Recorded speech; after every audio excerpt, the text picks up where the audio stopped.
Good evening, ladies and gentlemen. John Schmidt, 27 Glen. Over the last month or so, the 8 candidates have spent a lot of time walking around the neighborhoods of West Orange, standing in front of Bagel Box and in front of ShopRite and speaking to hundreds, if not thousands, of residents. And we've all gotten an ear and an eyeful. We have heard stories of seniors literally being unable to pay their taxes, who literally are telling us they have a choice between food and medicine in their taxes. We've met young couples who a husband has lost their job or is working less than full-time. Two couple, one of them is not working. They can't afford to pay their bills. There's a deep distress in this town. Everybody tells me they love the town, but they hate the taxes. We could go on anecdotally, but there is hard evidence of what's going on. This is a Realty Track report from last night. Currently, there are 1,842 homes in foreclosure. Those are depression-level numbers. That's never happened before in anybody's experience. There currently are 431 homes for sale in West Orange. That is more than any town in Essex County, including Newark, which is a much larger community. People are fleeing our town in droves. People will tell you, if I could sell my house, I'd be gone tomorrow. And the reason is taxes. We do no one a service by taxing our people out of town. People who have children, or people who are seniors, or people who have neither children, who do not have children, and who are not seniors. There was an article in the Star-Ledger, actually an editorial, which says the following. This was from last week. But the teachers' union doesn't believe its members should share the pain. When they should have been holding the line on salaries for the past several years, many boards of education instead hugged teachers at the bargaining table and slipped tens of millions of dollars into their pockets with a wink.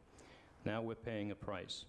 The gentleman who was here before, who you're hiring as a consultant, talked about salary guides, and you're going to look at salary guides. If you're a teacher who was in their 4th year last year and is now in their 5th year, you're getting a 7.5% raise. If you're a teacher who is in the 7th year and now is in their 8th year, you'll get an 11.5% raise this year. If you're a teacher who's in the 10th year and goes to their 11th year, they're getting an 8.3% raise. This is out of the salary guides.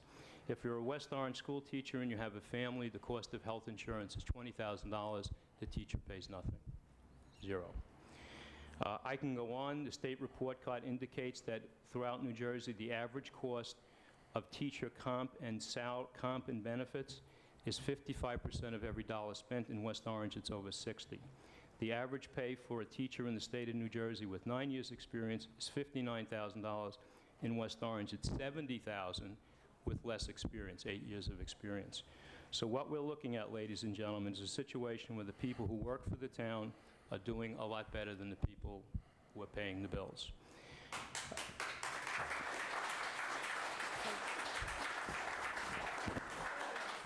I have 2 suggestions for you. Suggestion 1 is you go back to the union, and maybe you can be more effective in talking sense into them than the Board of Education was.